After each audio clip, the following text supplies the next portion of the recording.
एक संवाद में आपका स्वागत है। आज हमारे बीच में इंदिरा गांधी राष्ट्रीय जनजाति विश्वविद्यालय अमरकंटक के यशस्वी कुलपति माननीय प्रोफेसर श्री प्रकाश मणि त्रिपाठी जी उपस्थित हैं। आइए सवाल जवाब का सिलसिला शुरू करते हैं। सबसे पहले सर आपका स्वागत है। धन्यवाद। जैसा कि विदित है, भारत सरकार के रक्षा मंत्रालय व रक्षा उत्पाद विभाग से संबंधित हिंदी सलाहकार समिति का सदस्य बनाए जाने पर आपको पहले तो बधाई, और साथ में ये भी पूछूंगा कि आप कैसा महसूस कर रहे हैं।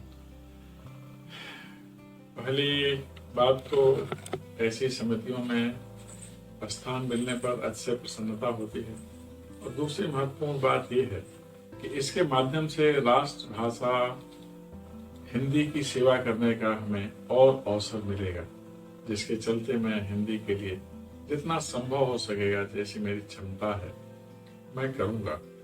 मेरी इच्छा है कि राष्ट्रभाषा हिंदी दुनिया की अन्य सभी भाषाओं के बीच संपर्क भाषा बने और दुनिया की सर्वाधिक महत्वपूर्ण भाषा बने। अच्छा, आप सलाहकार समिति में सदस्य बन गए, इसमें आपका कार्य और दायित्व क्या क्या होगा? सलाहकार समिति के कार्य निर्धारित हैं। भारत सरकार के रक्षा मंत्रालय के रक्षा उत्पादन विभाग, उससे संबद्ध अन्य विभाग एवं अधीनस्थ कार्यालयों के सरकारी कामकाज में हिंदी के प्रगामी प्रयोग से संबंधित मामलों पर हम लोगों को विचार करना होता है और सुझाव देना होता है। सुझाव यह कि कैसे अधिक से अधिक हिंदी का प्रयोग किया जाए सरकारी कामकाज में।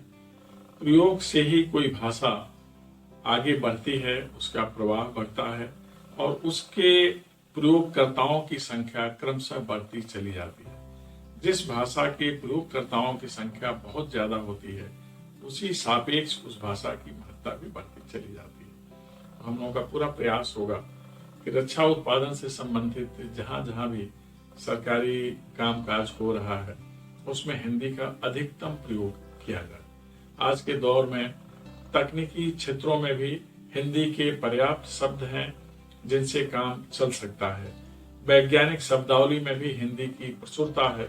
अब कोई ऐसा क्षेत्र नहीं है ज्ञान और विज्ञान का जहां हिंदी के माध्यम से, हिंदी बोली के माध्यम से, हिंदी भाषा के माध्यम से, हिंदी के शब्दों के माध्यम से कामकाज न हो सके। तो हम लोग चाहेंगे कि सारे कार्य हिंदी में ही संपन्न हो। अच्छा, जैसा कि विदित है, आपकी हिंदी वर्तनी एवं उसका ज्ञान बहुत अच्छा है, जबकि आप राजनीति विज्ञान के छात्र भी रहे और शिक्षक भी रहे। इतना लंबा समय आपने राजनीति विषय पे गुजारा, फिर हिंदी कैसे? हमारा परिवेश रहा है हिंदी का।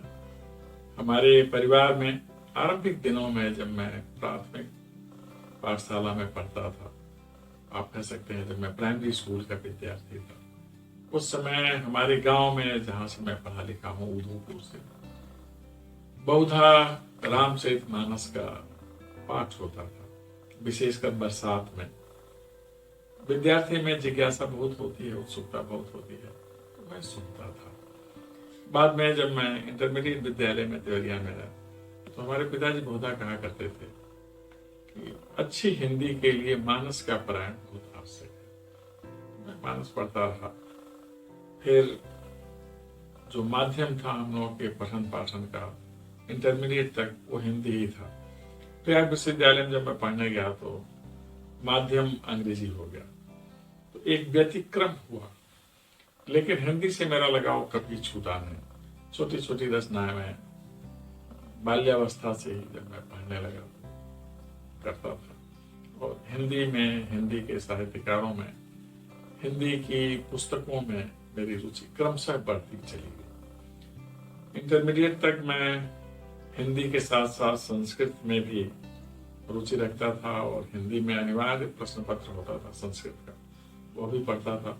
तो उसके चलते हिंदी संस्कृत निष्ठ हो गई। लेकिन जो व्यवहार और प्रचलन के शब्द हैं, उन्हीं से मैं प्रेरित भी होता हूँ, अनुप्राणित भी होता हूँ और उनका प्रयोग भी करता हूँ। इस तरह हिंदी में मेरी रुचि बढ़ती चली गई, हिंदी में लेखन होता चला गया। सुना है कि आपको उत्तर प्रदेश हिंदी संस्थान द्वारा वर्ष 20 का हजारी प्रसाद द्विवेदी पुरस्कार से आपको सम्मानित किया गया है। जी ये कि आपकी पुस्तक मन मानस में राम के लिए, जी। इस पर आप क्या कहेंगे? पहले तो मैं अपनी कृतज्ञता व्यक्त करता हूँ उत्तर प्रदेश हिंदी संस्थान के प्रति, जिसने मुझे पुरस्कृत किया है और इस सम्मानित पुरस्कार के लिए मेरा चयन किया है। मन मानस में राम कोरोना काल में मानस पर मेरे लगभग 24 व्याख्यान हुए, उन्हीं को केंद्र में रखकर लिखी हुई पुस्तक है।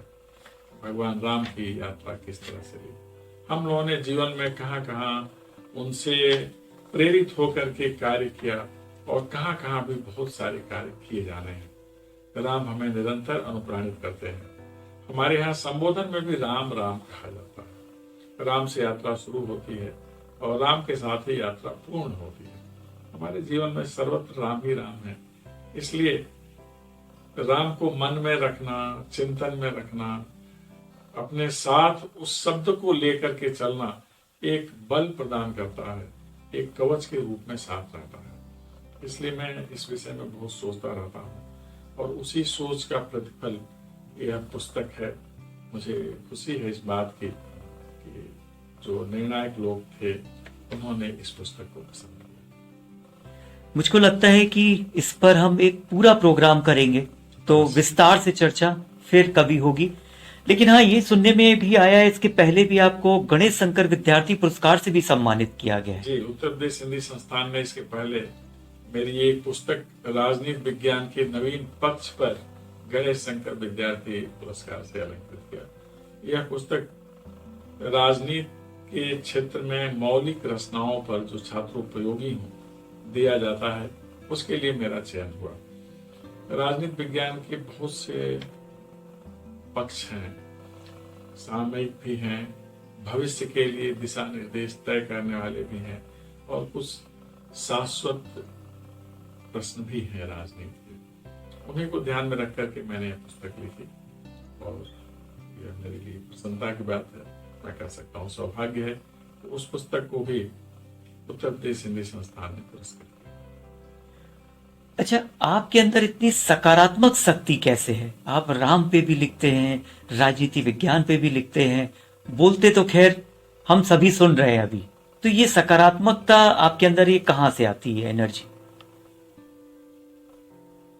ऊर्जा परिवेश से प्राप्त होती है, ऊर्जा दायित्व बोध से प्राप्त होती है और ऊर्जा संकल्प से प्राप्त होती है। यह सब मैं हमेशा ध्यान में रखता हूँ। विशेष करके ऊर्जा तब मिलती है जब मुझे लगता है कि निरंतर सकारात्मक कार्य करना है। ऊर्जा तब मिलती है जब लगता है कि हमें समाज के लिए करना है, जिस संस्था में है उसके लिए करना है, जिस व्यवस्था में है उसके लिए करना है। ऊर्जा तब बनी रहती है जब मुझे लगता है उन लोगों के लिए करना है जिनकी मुझसे अपेक्षाएं हैं। यह जो अपेक्षा भाव है, अपेक्षा का बोध है, यह हमें निरंतर ऊर्जा प्रदान करती है। यह लगता है कि अगर आदमी में थकान आने लगे तो उसके कार्य करने की क्षमता पर ग्रहण लग जाता है। इसलिए मैं कभी थकान के बारे में सोचता नहीं। मुझे लगता है कि जब तक चैतन्य हूं तब तक मुझे कुछ न कुछ करते रहना चाहिए और यह करते रहने का भाव लोकहित में होना चाहिए। लोकहित मेरी चिंता का एकमात्र विषय है, जिसको ध्यान में रख करके मैं बहुत कार्य करता हूँ, लिखता हूँ और संवाद। मतलब आपकी लेखनी की जो प्रेरणा है वो जनमानस है, क्योंकि अभी तक आपकी 28 पुस्तकों का विमोचन हो चुका है, 28 पुस्तकें आप लिख चुके हैं। साथ ही साथ आप प्रतिदिन अखबारों पत्रिकाओं के लिए लिखते रहते हैं। मतलब आपकी कलम आप ही की तरह थकती नहीं है। क्योंकि इस कलम को पता है कि कलम के कारण ही मेरी पहचान बढ़ती है और जो मेरे भाव हैं लोकहित के वे स्वीकृत होते हैं, समादृत होते हैं। इसलिए लेखनी थकती नहीं। एक शिक्षक की, एक लेखक की अभिव्यक्ति का बायस होती है लेखनी, और उसी लेखनी के माध्यम से ही लोग जानते हैं सभी के मन में एक लेखक है, सभी के अंदर एक विचारक है। लेकिन बहुधा सब लोग ऐसा नहीं करते। कलम धन्य बनाती है व्यक्ति को जब वह चलती है तो मन के सारे भावों को सामने रखती है। इसलिए लेखनी का थकना तो संभव ही नहीं है, और लेखनी ही लेखक के लिए शुभ ग्रह भी है, कारक भी है, और लेखकत्व प्रवृत्ति का कारण भी है। इसीलिए लेखनी थकती नहीं है।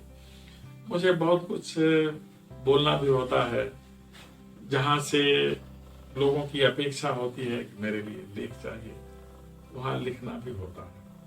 आप जानते हैं कि पद के दायित्व बड़े होते हैं, और इस दायित्व के निर्वहन के साथ साथ लेखन कर लेना थोड़ा कठिन होता है। हर व्यक्ति के पास एक दिन में 24 ही घंटे होते हैं, मेरे पास भी उतना ही होते, लेकिन मैं अपने विशेष समय में से कुछ समय लिखने के लिए ले लेता हूँ, बोलने के लिए ले लेता हूँ, सोचने के लिए ले लेता हूँ।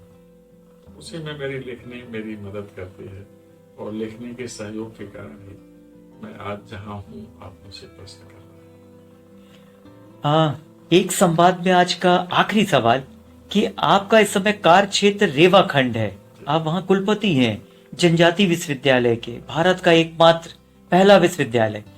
तो आप रेवा खंड के बारे में क्या कहेंगे, और विश्वविद्यालय के इतने बड़े दायित्व का आप निर्वहन किस तरह से कर रहे हैं? लेखनी भी हो रही है, संवाद भी हो रहा है, और साथ में आप दायित्वों का निर्वहन बहुत अच्छे से कर रहे हैं।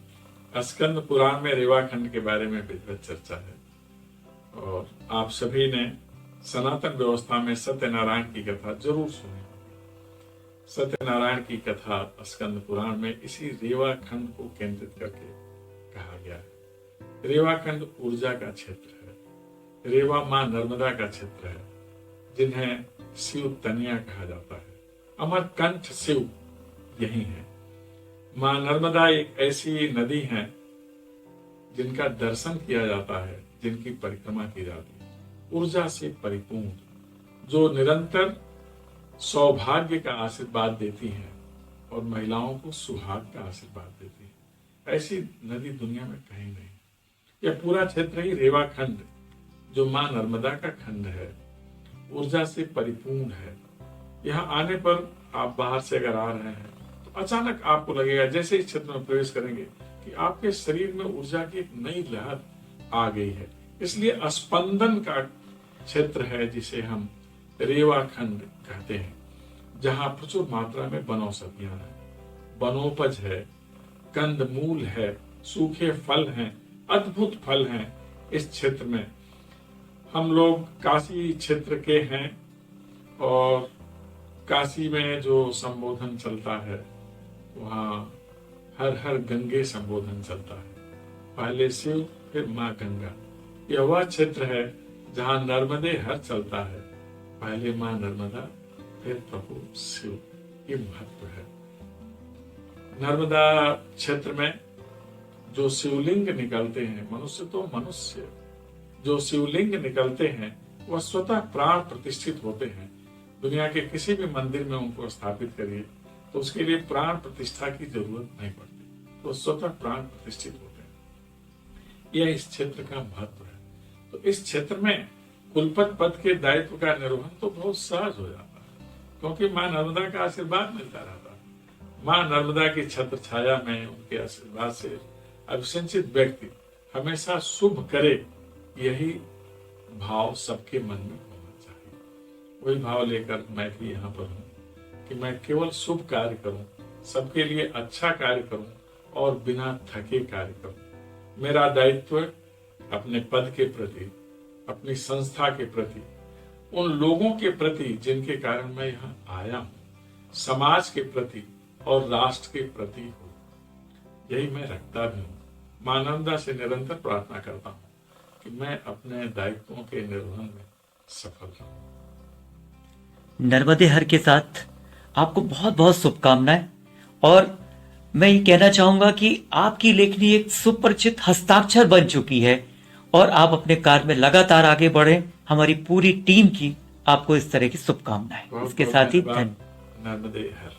अगला कार्यक्रम एक संवाद में आप देखना नहीं भूलिएगा, जो कि बिरसा मुंडा पर आधारित होगा, और हमारे बीच पुनः माननीय कुलपति प्रोफेसर श्री प्रकाश मणि त्रिपाठी जी उपस्थित होंगे। धन्यवाद।